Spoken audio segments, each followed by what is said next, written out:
کہ انہوں نے اپنے بچوں کے بچے بھی دیکھے، اپنے بچوں کی شادیاں کی اور ایک لمبی عمر پا کے اپنی زندگی کی کافی اچیومنٹس پوری کر سکے۔ پہلی بات تو یہ ہے کہ جانے والوں کی عمر کو کبھی بھی حساب کتاب میں لا کر نہیں دیکھنا چاہیے، بلکہ ہمیشہ ان کی زندگی کی محنتوں اور کاوشوں اور مشقتوں کو یاد کر کے انہیں خراج تحسین دینا چاہیے۔ اکثر ہمدردی جتانے والے اور تسلی دینے والے سب سے پہلے یہی پوچھیں گے کہ خیر سے فوت ہونے والے کی کیا عمر تھی، انہوں نے کتنی عمر پائی، یعنی موت کے دکھ کو گویا کہ میتھمیٹیکلی اسیس کرنے کی کوشش کی جاتی ہے۔ ماں باپ تو 50، 60، 70 یا 100 سال کے بھی ہو کر دنیا سے جائیں، کون چاہتا ہے کہ وہ اس ظالم، کٹھور اور بے حس اور بے رحم دنیا میں اپنے ماں باپ کے بغیر اکیلے رہ جائیں۔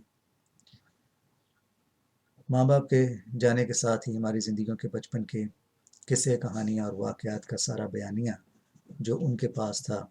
وہ بھی چلا جاتا ہے۔ وہی بیانیہ، وہی کہانیاں جو وہ بڑے پیار سے سنایا کرتے تھے کہ جب تو پیدا ہوا تھا، جب تو 2 سال کی تھی، جس دن تو اسکول گیا، جب تو نے یہ کیا،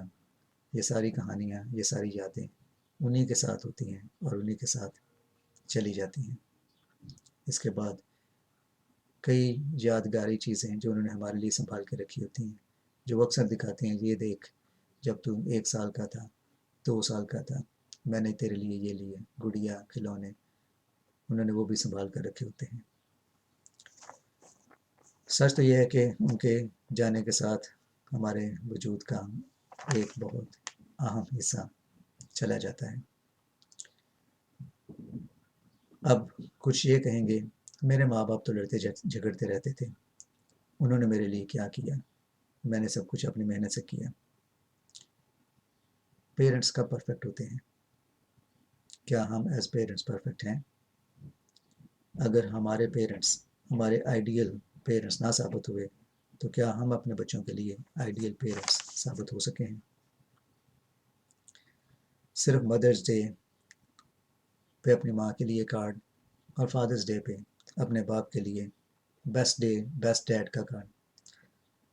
صرف مدرس ڈے پہ اپنی ماں کے لیے بیسٹ موم کا کارڈ اور فادرس ڈے پہ اپنے باپ کے لیے بیسٹ ڈیڈ کا کارڈ ہی نہ تھما دیا کریں، بلکہ ہر روز، ہر دن انہیں یہ احساس دلایا کریں کہ وہی در حقیقت آپ کے بیسٹ موم اور بیسٹ ڈیڈ ہیں اور وہی آپ کے سب سے بڑے سپر ہیرو ہیں۔ یاد رکھیں، بہنیں تو ایک سے زیادہ ہو سکتی ہیں، بھائی بھی ایک سے زیادہ ہو سکتے ہیں، دوست بھی بہت ہو سکتے ہیں، لیکن جنم دینے والی صرف ایک ماں اور جان غسل محنت کر کے پالنے پوسنے والا صرف ایک آدمی، اور وہ باپ ہی ہوتا ہے۔ برٹن رسل نے کیا خوب کہا ہے، ماں باپ خوش ہوں تو نظر آتا ہے، لیکن دکھی ہوں تو نظر نہیں آتا، کیونکہ وہ اپنے دکھ خاموشی سے اندر ہی اندر چھیلتے اور سہتے رہتے ہیں۔ اپنے جابس پر اپنے باس سے چھڑکیں کھا کے، بے عزتی کروا کے واپس گھر آتے ہیں تو مسکراتے ہوئے آتے ہیں۔ ماں باہر سے محنت کر کے آئے، دوسروں کے گھر کام کاج کے، اپنی مالکن کی ڈانٹ ڈپٹ کھا کر، لیکن جب گھر آتی ہے تو گھر آنے سے پہلے اپنے آنسو پوچھ کر ہی دروازے میں داخل ہوتی ہے، تاکہ اس کے بچے نہ دیکھ پائیں کہ وہ باہر سے کس قدر دکھی ہو کر لوٹی ہے۔ اور پھر ایک دن وہ اپنی مشقت اور اپنی محنتوں سے مکت ہو جاتے ہیں۔ ماں باپ بوڑھے ہو جائیں، بیمار ہو جائیں، چلنے پھرنے سے قاصر ہو جائیں تو ہم اکثر ان کی اس حالت سے بیزار آ جاتے ہیں، لیکن سوچیں اگر آپ اس بستر پر پڑے ہوں تو آپ کی جگہ لینے کے لیے آپ کے ماں باپ کے سوا اور کوئی تیار نہیں ہوگا، صرف ماں یا باپ ہی کہیں گے کاش اس بستر پر اپنے بیٹے اپنی بیٹی کی جگہ میں ہو سکتا، صرف ایسا ماں باپ ہی سوچ سکتے ہیں۔ یاد رکھیں کہ جب بھی مدرس ڈے یا فادرس ڈے آتا ہے تو دنیا کی کل آبادی کا 1/3 حصہ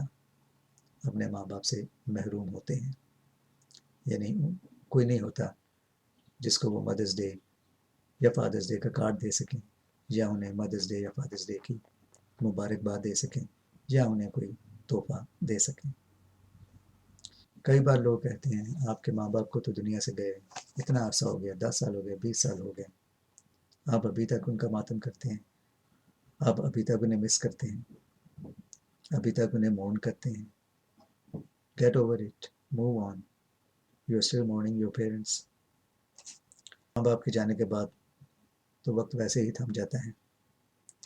وقت ٹھہر جاتا ہے، چاند میں وہ روشنی نہیں رہتی،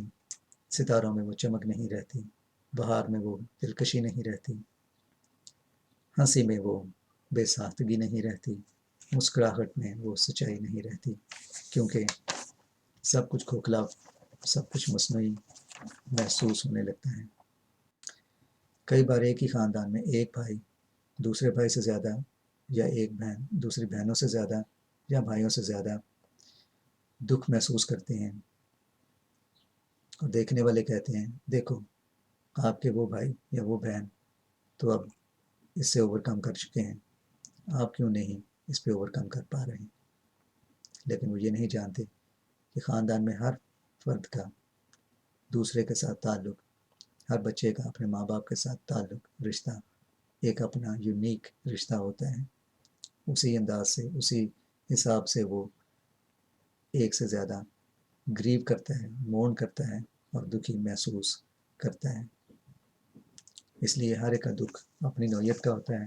اور ہر ایک کو اپنے طریقے سے ہی اس دکھ کو برداشت کرنے دینا چاہیے اور مون کرنے کی اجازت دینی چاہیے۔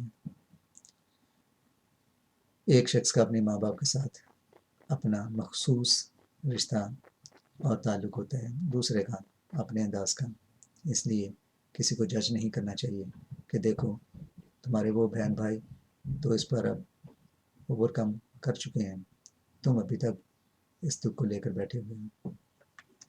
ڈیتھ اور ڈائنگ اور گریف اور گریونگ پر بہت سی کتابیں لکھی گئی ہیں، لیکن ڈیوڈ کیسلر اس میں سب سے زیادہ مشہور و معروف ہیں۔ اس کے علاوہ الزبتھ راس کوپر نے اس پہ بہت سی کتابیں لکھی ہیں۔ ڈیوڈ کیسلر لکھتے ہیں کہ ہمارے ماں باپ کے مرنے پر ہمارے وجود کا کچھ حصہ بھی ان کے ساتھ ہی مر جاتا ہے، اور ان کے وجود کا کچھ حصہ ہمارے ساتھ زندہ رہتا ہے۔ آخر میں یہی کہوں گا، ان کے وجود کا وہ حصہ جو ہمارے اندر زندہ رہتا ہے اسے سنبھال کر رکھیں، کیونکہ جس دن وہ ہمارے اندر سے مر گیا اسی دن در حقیقت وہ مر جائیں گے۔